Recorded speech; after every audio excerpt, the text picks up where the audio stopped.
Good morning, students. Today we are going to discuss about the change of states. Okay, students. Practically here we will see that is matter change its state.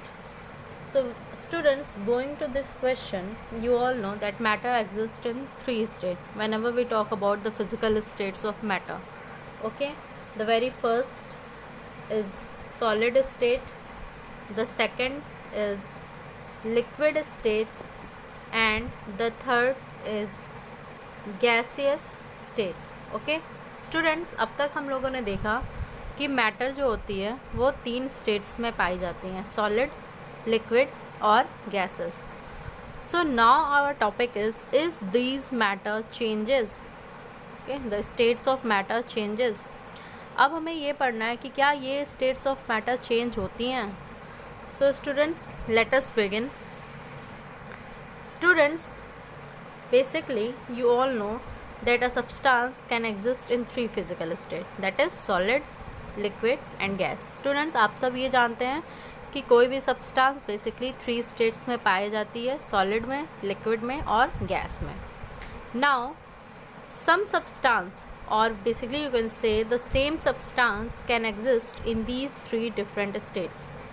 हम ये कह सकते हैं कि कोई एक same substance in तीनों state में पाया जा सकता है. Okay, and students, for this we generally take the example of water. इसके लिए कि आप इजीली इसको अंडरस्टूड कर सकें, हम लोग वाटर का एग्जांपल लेते हैं. Students, you all have seen ice, you have all have seen water, you all have seen steam. Okay, so student, suppose you are taking a piece of ice and you are increasing temperature, okay, or keeping it in room temperature, then you will see that it converts into water. Okay, and if you allow it to heat, then you will see that it converts into vapor. Students, आपने देखा है कि अगर आप एक ice का piece लेते हैं और आप उसको नॉर्मल टेम्परेचर पे रख देते हैं, आप उसको फ्रिज से निकाल के अगर आप एक नॉर्मल टेम्परेचर में रख रहे हैं, तो आप क्या देखते हैं कि वो सॉलिड स्टेट में पहले था in the form of ice, फिर वो किस में कन्वर्ट हो गया, लिक्विड स्टेट में. Okay, in the form of water. And students, अगर आप फिर उसको हीट अप करेंगे तो क्या हो जाएगा, या उसका टेम्परेचर आपको बेसिकली रेज़ करना है. अगर वो नॉर्मल टेम्परेचर था 25 डिग्री, 20 डिग्री, 28 डिग्री, आप वहाँ से अगर उसको 80 डिग्री, 60 डिग्री तक ले जाते हैं तो क्या होगा, वो फिर वेपर्स में कन्वर्ट होने लगेगा. So this is what the change of state. इसी को हम क्या कहते हैं, change of state. So students, yes, if somebody ask you is matter change states, क्या matter state change करता है, so you can say yes, matter change state. Okay, matter अपने state को क्या करता है, change करता है. Now students, we will see that how this matter changes their state.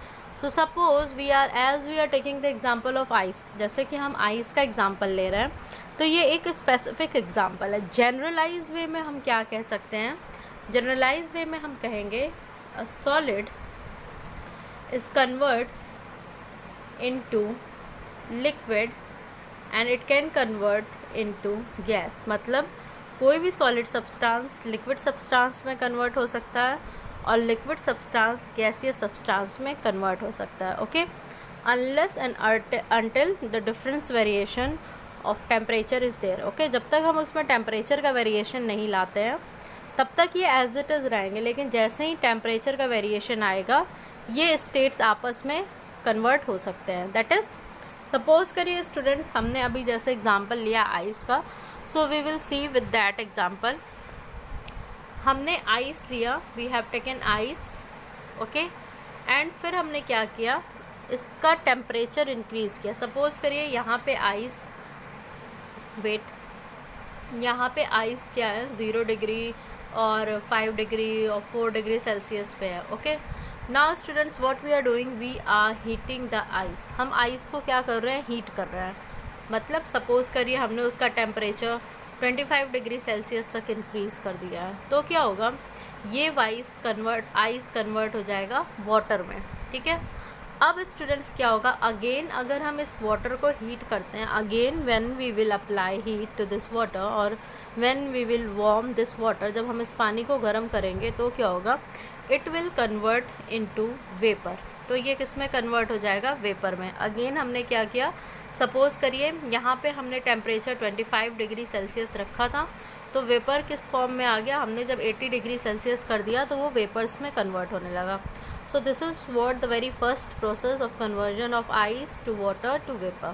Okay, that is basically we are raising the temperature. हम क्या कर रहे हैं, continuously टेम्परेचर को बढ़ा रहे हैं।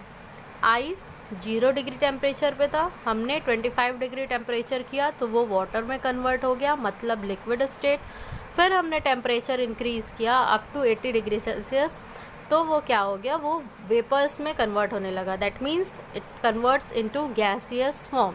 Okay, now students again if you will vary the temperature, अगर आप फिर से टेम्परेचर को वेरी करेंगे, मतलब if we will change the temperature, that is we allow the vapours to cool, जब हम वेपर्स को कूल करने के लिए छोड़ देंगे तो क्या हो जाएगा, ये अगेन लिक्विड स्टेट में कन्वर्ट हो जाएगा। Here you can see this, we are allowing the vapour to cool, then it is converts into liquid, that is water.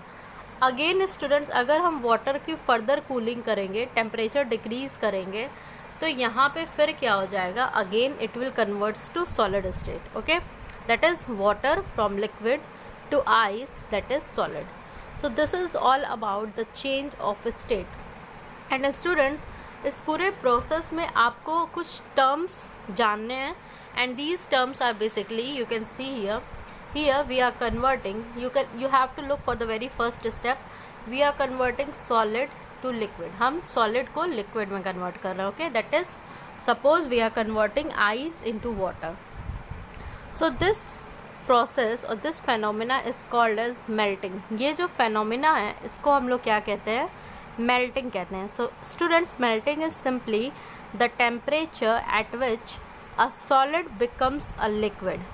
okay, ऐसा टेम्परेचर जहाँ पे एक सॉलिड लिक्विड हो जाता है उसको हम क्या करते हैं, melting. So this is the first process, that is melting. Now students अब क्या हो रहा है, ये लिक्विड फिर फर्दर कन्वर्ट हो रहा है गैस में। ओके, इस लिक्विड को हम किस में कन्वर्ट कर रहे हैं, गैस में। So students this process is called vaporization. इस प्रोसेस को हम क्या कहते हैं, वेपराइजेशन कहते हैं। So students the process in which a liquid changes into vapor on heating is called vaporization। तो स्टूडेंट्स जब वो प्रोसेस जिसमें क्या हो, एक लिक्विड सब्सटेंस गैसियस सब्सटेंस में चेंज हो जाए ऑन हीटिंग, उसको हम क्या करते हैं, वेपराइजेशन कहते हैं। So you have studied the two phenomenas, the very first is melting, okay, and the very second is vaporization. आपने देखा पहला मेल्टिंग और दूसरा vaporization. Okay, now students we will see that how gases are converted into liquid. So for this when gases are converted into liquid, जब gases liquid में convert हो रहे हैं तो उस प्रोसेस को हम क्या कहते हैं, condensation. Okay, so students you can say that vapours changes into liquid on cooling. जब हम वेपर्स को कूल करते हैं तो वो लिक्विड्स में कन्वर्ट हो जाते हैं, and this process is known as condensation.